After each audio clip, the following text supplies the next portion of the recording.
Bhim army के सभी सम्मानित नेताओं का, यहाँ इस चुनावी सभा में कार्य कर रहे सभी नेताओं कार्यकर्ताओं का, विधानसभा के प्रभारियों का, जिले संगठन बूथ सेक्टर के समाज स्वाभिमानी नेताओं का, प्रदेश के अध्यक्ष जी का, उनकी टीम का मैं दिल की गहराइयों से बहुत बहुत धन्यवाद करता हूं। साथ साथ हमारे लीगल सेल का, विजन 78 की टीम का और किसान मोर्चा की टीम का भी मैं धन्यवाद करता हूं। जब मैं यहाँ के लिए चला था तो मेरे मन में ये बात थी कि गर्मी बहुत ज्यादा है और सभा की तैयारी कैसी होगी, लेकिन जैसे जैसे मैं आगे बढ़ता रहा और आप लोगों का ये ऐतिहासिक हुजूम देख के मेरा मन कहता है कि कुंदर की विधानसभा हम लोग बहुत अच्छे मतों से जीत रहे हैं।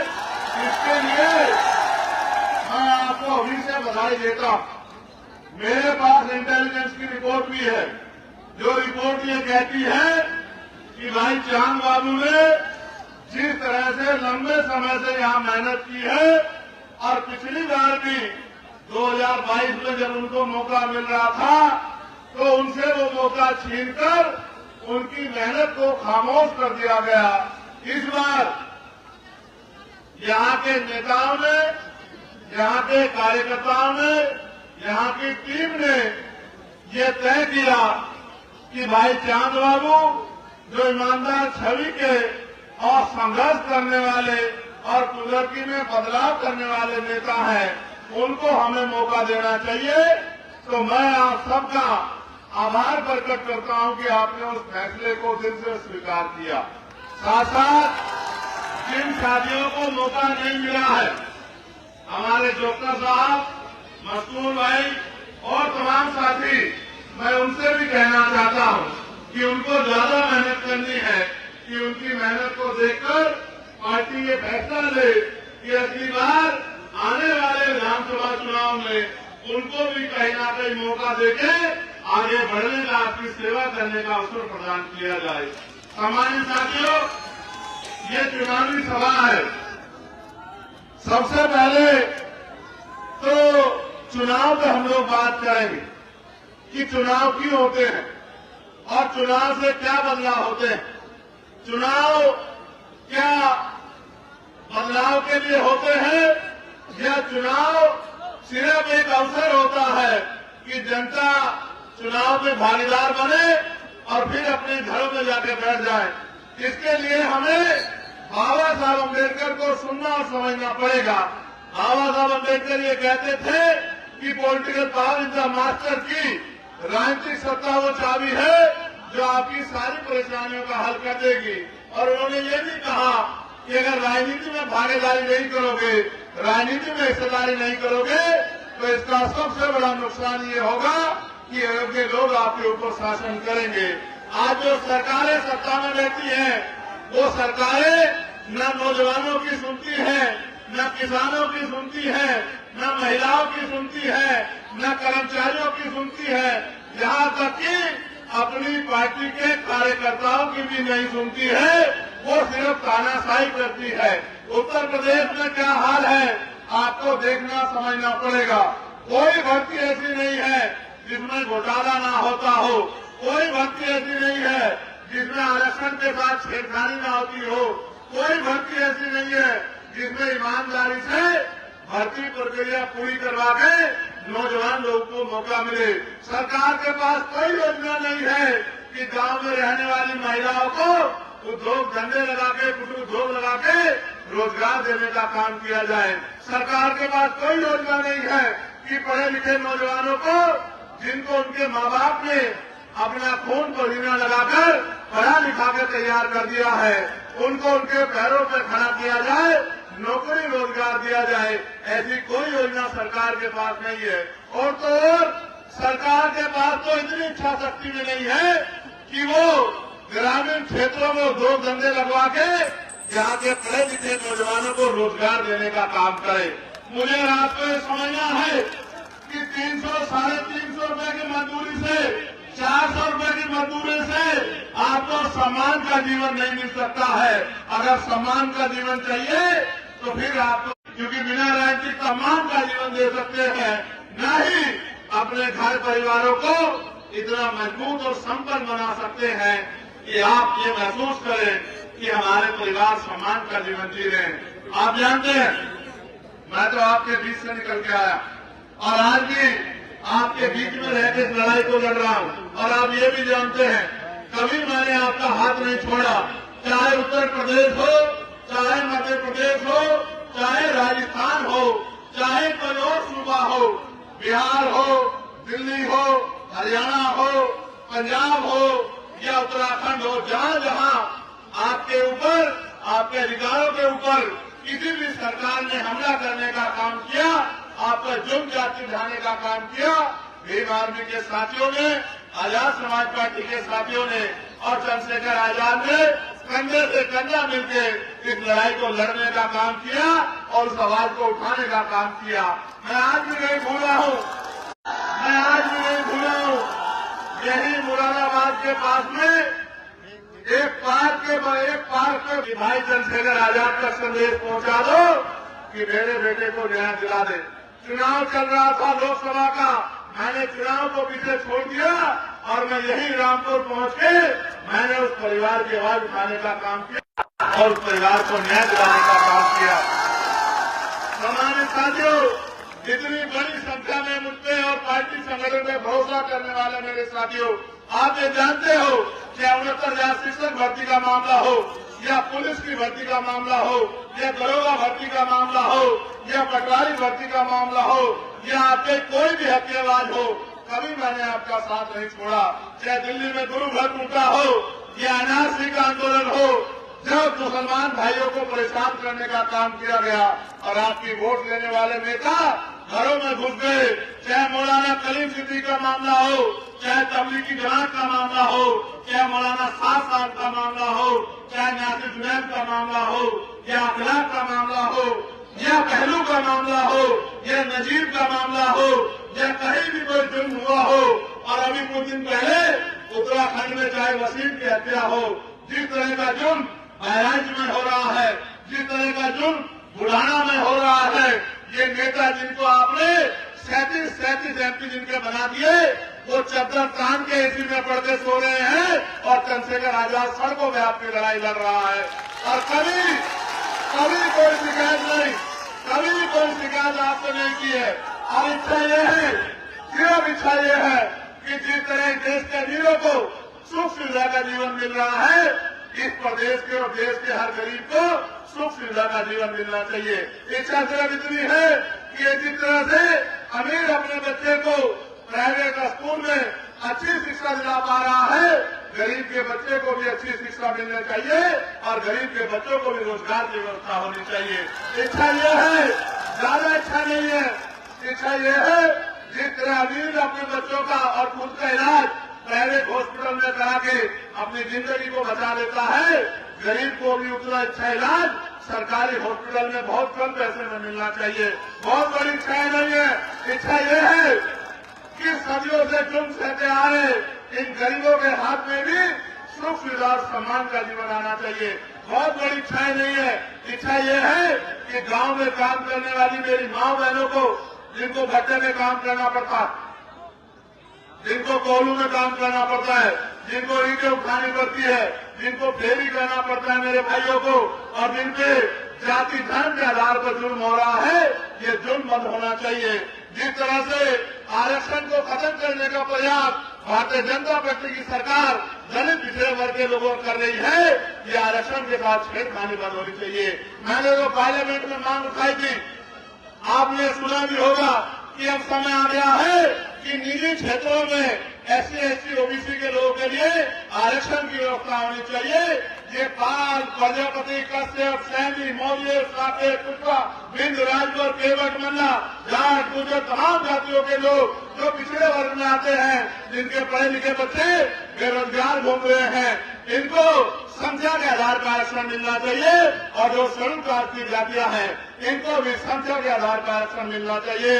और सभी का जाति धर्म से ऊपर उठ के सभी का सम्मान होना चाहिए।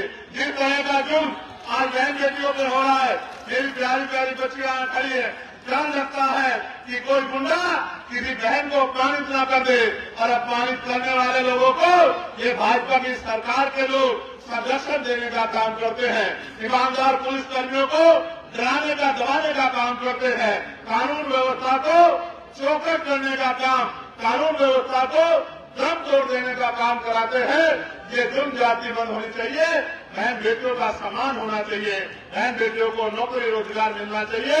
और धर्म के नाम पे जो हिंसा हो रही है, जिस तरह से अन्य धर्मों के महापुरुषों को, पीर को, पैगंबरों को, जिस तरह से गुरुओं को अपमानित किया जा रहा है, उनके खिलाफ हिंसा का माहौल बनाया जा रहा है, उनके खिलाफ अपमानजनक टिप्पणी की जा रही है और देश को अस्थिर करने का प्रयास किया जा रहा है। ये जुर्म जाति में बंद होनी चाहिए। चाहे अपमान धर्म के आधार पे हो या जाति के आधार पर, ये सब बंद होना चाहिए। और मेरी इस बात को आप कान खोलकर सुन लो, ये सत्ता बदलती रहेंगी, आती जाती रहेंगी। 75 साल से आप देख रहे हैं, सत्ता आती है, वादे करती है, चली जाती है। उत्तर प्रदेश की भाजपा सरकार ने 2022 में वादा किया था कि अगर हमारी सरकार बनी तो हम किसानों का बिजली का बिल माफ करेंगे। हमारी सरकार बनी तो बहुत कम दामों में बिजली की व्यवस्था करेंगे। हमारी सरकार बनी तो 500 रुपये में सिलेंडर देंगे।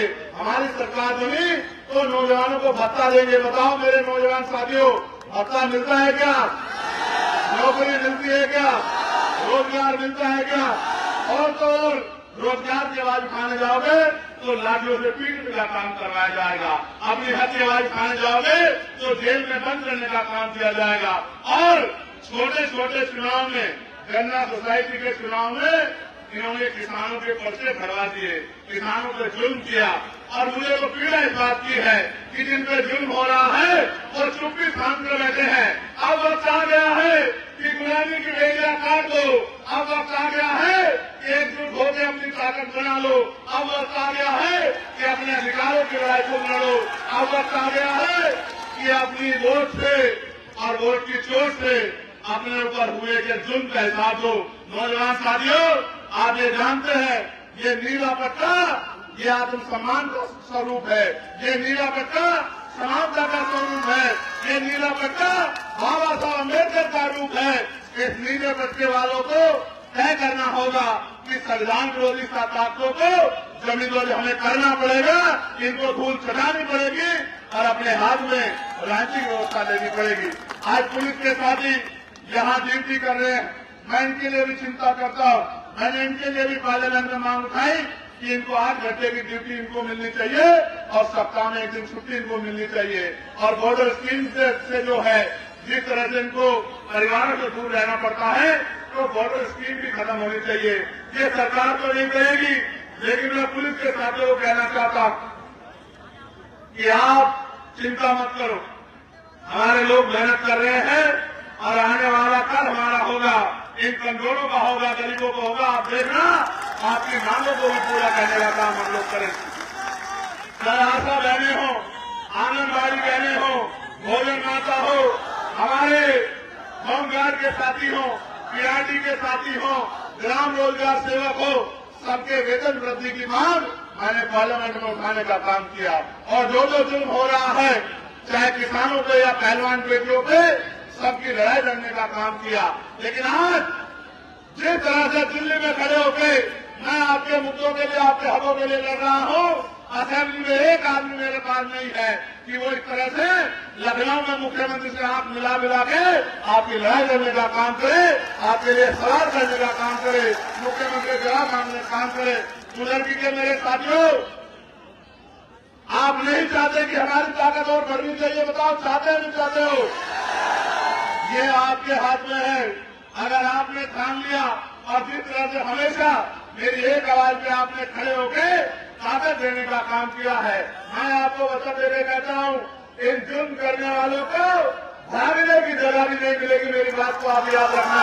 अगर आपने ताकत बनाई, आज जो जुल्म कर रहे हैं, ये पिंजरों में जाकर बैठ जाएंगे। आज जो गरीबों की खाल घेर रहे हैं, ये अपनी खाल की रक्षा करते घूमेंगे। अगर आपने समझदारी दिखा दी। ये जो नौजवान यहाँ खड़ा है, मैं इनको कहना चाहता हूँ, जाओ यहाँ से, निकलो सभा से और गली गली जाके लोगों को जोड़ने का काम करो, लोगों को साथ लाने का काम करो, भाईचारा बनाने का काम करो। कि देश की एक ही पहचान है, वो हमारी एकता है, उस एकता को मजबूत करने का काम करो। गरीबों का सहारा बनो, कमजोरों की आवाज बनो, मजलूमों के साथी बनो और एकजुट होकर इस नाइंसाफी के खिलाफ जंग को मजबूत करो।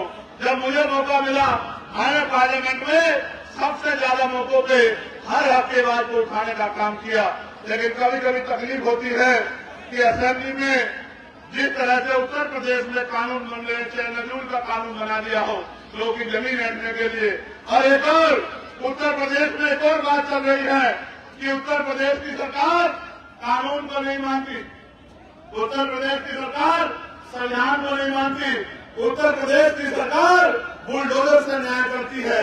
मैं आपको विश्वास दिलाता हूं कि जिन घरों पर बुलडोजर चलाया गया है, ताकत बनने दो, इन सब घरों को इससे भी मजबूत बना के देने का काम हम लोग करेंगे।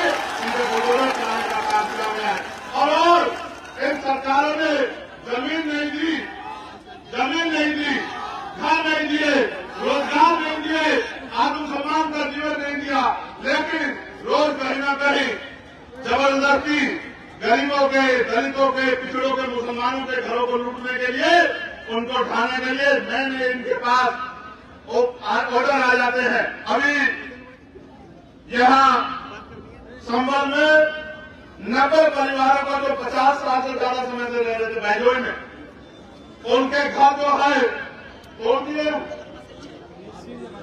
सील लगा दिए। आप ये बताओ, सरकार गरीबों को घर देती है, गरीबों के घर तोड़ती है, बताओ। लेकिन आज की सरकार तो गरीबों से उनका घर छीन रही है। इसका मतलब ये सरकार गरीबों की सरकार नहीं है, ये पैसे वालों की सरकार है। इन पैसे वालों की सरकार से कुंडे बंद करने का समय आ गया है और आपका मौका है, औरों को नहीं मिला। उत्तर प्रदेश के बहुत सारे लोगों को ये मौका 2027 में मिलेगा, लेकिन आपको ये मौका 2024 में मिल गया है। जो कारनामा नगीना के लोगों ने करके दिखाया, वो कारनामा आप भी दोहरा सकते हो। नगीना में मुझे हराने के लिए इन्होंने एडी चोटी का जोर लगा लिया, चाहे एनडीए अलायंस के लोग हो या इंडिया अलायंस के लोग हो, सब लोगों ने पूरी ताकत लगाई। क्यों?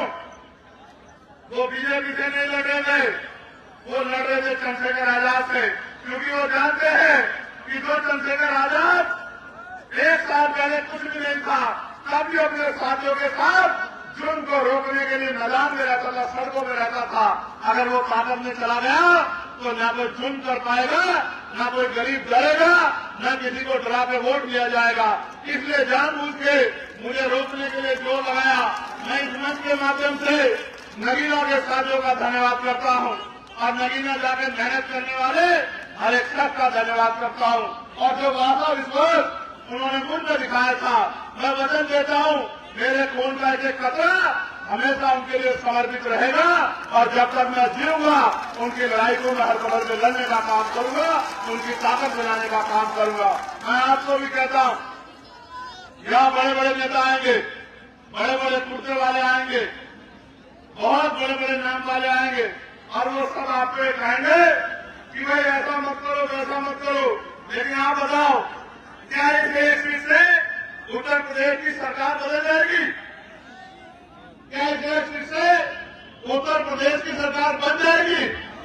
न बन सकती, न गिर सकती। लेकिन एक काम जरूर होगा, जो लोग आपको अपना गुलाम समझते हैं उनको ये सबक जरूर लग जाएगा कि अगर इनसे वोट लोगे और इनका काम नहीं करोगे तो ये अपना फैसला भी बदल सकते हैं, ये किसी और को भी ताकत दे सकते हैं। मैं तो आपसे कह रहा हूं, आपको वोट डालनी है, मेरी दो बातों पे गौर कर लो। पहली है कि ये मत सोचो कि चांद बाबू लड़ रहा है, ये सोचो कि हम खुद चुनाव लड़ रहे हैं। ये सोचो कि हम खुद चुनाव लड़ रहे हैं और इसलिए लड़ रहे हैं कि हमें ताकत चाहिए इन गरीबों के आंसू पूछने के लिए, इनमें होने वाले जुल्म को रोकने के लिए, अपने भाइयों को रोजगार देने के लिए, अपने टूटे हुए कच्चे मकानों को पक्के बनाने के लिए और अपनी हिस्सेदारी के लिए। इस बात को सोच के मैदान में उतरो, हम बाबा साहब के सिपाही हैं। बाबा साहब ने कहा था कि ये वोट हमारा हथियार है और हथियार का प्रयोग समझदारी से करना चाहिए। अगर हथियार का प्रयोग समझदारी से नहीं किया तो आपको नुकसान होता है। दो धारी तलवार है। अगर आपने जिम्मेदारी से समझदारी से मेहनत करके वोट दी तो हाजी चांद बाबू जीतेंगे और आपकी ताकत बनेगी। और गलती से आपने किसी और को वोट दी तो वो जीते हारे, लेकिन आपकी ताकत नहीं बनेगी। क्योंकि आप पे जब जुल्म होता है तो कोई आता है आपके गली में, आपके घर में पूछने के लिए कि क्या हाल है बताओ। आज जो जुल्म हो रहा है तो पूछने आता है क्या? तो जब आज नहीं आता तो कल क्या आएगा? इसलिए मैं आपसे कहना चाहता हूं, आज से आपको 17-18 दिन बचे। आपको खुद से योद्धा बनके, बहादुर साथी बनके मैदान में आना है और घर घर जाके लोगों को जागरूक करना है। एक एक वोट को तैयार करना है और 13 तारीख को जब वोट पड़ेगा एक एक वोट को बूथ तक पहुंचाना है और साबित करना है कि आपका मुकाबला कोई भाजपा कर नहीं सकती। आपका मुकाबला अगर कर सकते हो तो आप, और आप अगर आपको कोई रोक सकते हो तो आप अगर ठान लोगे तो आपको कोई नहीं रोक सकता। इसलिए मैं आपसे कहना चाहता हूं कि अभी से कमर कस लो और जो परिवार बेघर करने की तैयारी संभल में की जा रही है, कल हमारी टीम उन परिवारों से मिलने जाएगी और अगर उनके साथ जुल्म करने का काम किया सरकार ने तो इस सरकार की ईंट से ईंट बजाने का काम हम लोग करेंगे। हम लोग कैंप में नहीं बैठेंगे।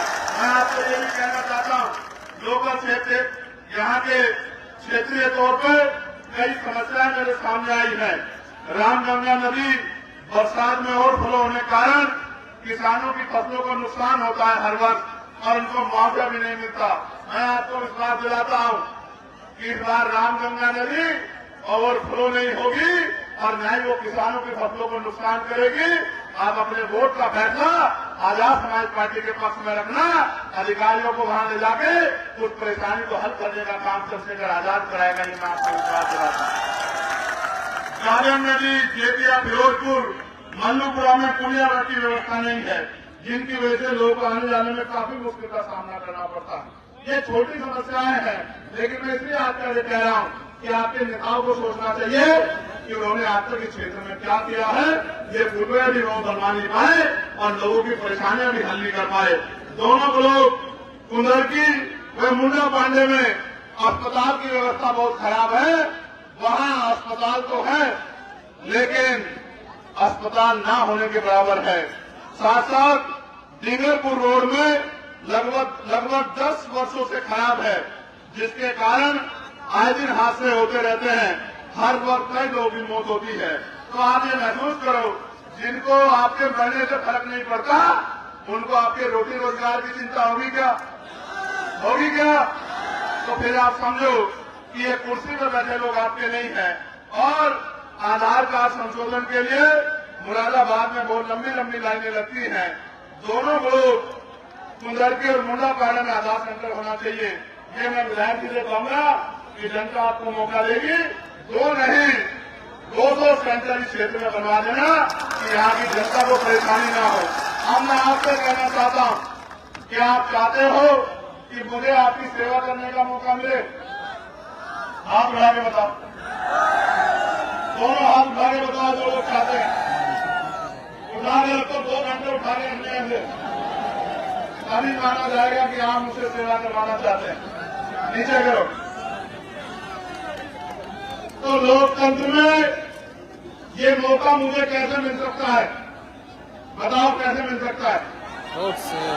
जब आप अपनी उंगली से ये फैसला कर दो कि चंद्रशेखर आजाद के हाथों को मजबूत करना है, उसको कमजोर नहीं छोड़ना, उसको इतनी ताकत देनी है कि वो कलम से हमारी जिंदगी के फैसले लिख सके, गरीबों को उनका हक अधिकार दिला सके।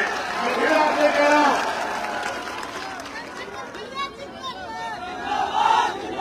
मेरी तरफ गौर से देखो, मेरी तरफ गौर से देखो, बताओ तुम में और मुझ में कुछ अलग अलग है क्या? तुम और मैं एक जैसे हालात से आए निकल के, आपने मेहनत करके अपने खून पसीने का 1 रुपया लगा के मुझे जिताकर लोकसभा भेजने का काम किया। लेकिन जब से मैं लोकसभा गया हूं, बताओ क्या एक दिन में आपने चैन से बैठा देखा? कोई ऐसा मामला देखा जहां मेरी जरूरत में ना पहुंचाऊं? मैं आपसे फिर ये कह रहा हूं, मैंने 16 महीने जेल काटी, याद है नहीं याद है आपको? क्या मेरे घर का झगड़ा था?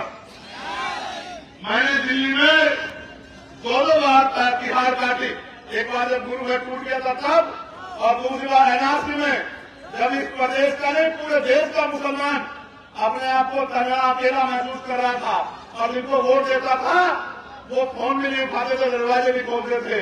जब सब लोग और उसमें भी माँ बहनें सड़कों पर बैठी थी, इस उम्मीद से भी कोई उनकी आवाज मरेगा, कभी अकेला चंद्रशेखर आजाद और भीम आर्मी थी जिसने सड़कों को नीला करके ये विश्वास दिलाने का काम किया था कि आप अकेले नहीं हो, हम सब लोग आपके साथ। आपको याद होगा जब किसान आंदोलन कर रहे थे, उन किसानों के लिए 13 महीने सड़कों पे हमने खून पसीना बहाने का काम किया। आपको याद होगा जब पहलवान बेटियां इस भाजपा सरकार से लड़के वहां जंतर मंतर का आंदोलन कर रही थी, तो उनकी आवाज उठाने के लिए आपका यही बेटा चंद्रशेखर आजाद, आपका भाई मैदान में खड़ा था। आपको याद होगा कि जब मैंने चाचा गोलियां खाई, याद है नहीं याद है? जब आपने खून से होली खेलने का प्रयास किया गया था, आपके भाई को मारने का प्रयास किया गया था, भूल तो नहीं गए हो? और इन्हीं सरकार के लोगों ने मजाक बनाने का काम किया था। आपने साबित कर दिया कि ये गरीब अमीरों के भरोसे नहीं है, आपने नगीना में साबित कर दिया। लेकिन मैं आपको वचन देता हूं कि मैं भी जब तक चैन से नहीं बैठूंगा, जब तक मेरी हर मां बहन ये महसूस न करे कि वो देश में इज्जत की जिंदगी और सुख सुविधा की जिंदगी प्राप्त कर चुकी है, तब तक मैं चैन से नहीं बैठूंगा। जब तक चाहे जैन हो, चाहे बौद्ध हो, चाहे सिख हो, चाहे ईसाई हो, चाहे मुसलमान हो, चाहे किसान हो, चाहे नौजवान हो, जब तक उनकी परेशानियों को हम लोग खत्म नहीं कर देते, तब तक हम लोग चैन से नहीं बैठेंगे। मैं धन्यवाद दूंगा हमारे प्रदेश की टीम का, हमारे मंडल के जिले के नेताओं का, मैं धन्यवाद दूंगा हमारी महिला नेताओं का, लेकिन मैं सबसे ज्यादा धन्यवाद दूंगा उन्नति की महाजनता का। इतनी तरह आज उन्होंने इन बड़े बड़े दलों के सामने मेरे हौसले को मजबूत किया है। मैं वचन देकर कहता हूं मेरे खून का अमृत कलरा भी आपके काम आएगा। और जो साथी यहां मेहनत कर रहे हैं, उन्होंने मुझसे वादा किया था कि आप श्याम बाबू को मौका दे दो, हम दिन रात एक कर देंगे। आप सोचो होगा क्या अगर आपने विधानसभा को जिता दिया, क्या होगा पता आपको? क्या होगा आपको पता है? मैं बताता हूं क्या होगा। जो अधिकारी कर्मचारी आज आपकी सुनते नहीं है ना, आप लिख के रख लो, 13 तारीख को वोट पड़ेंगे, 23 में परिणाम आएगा।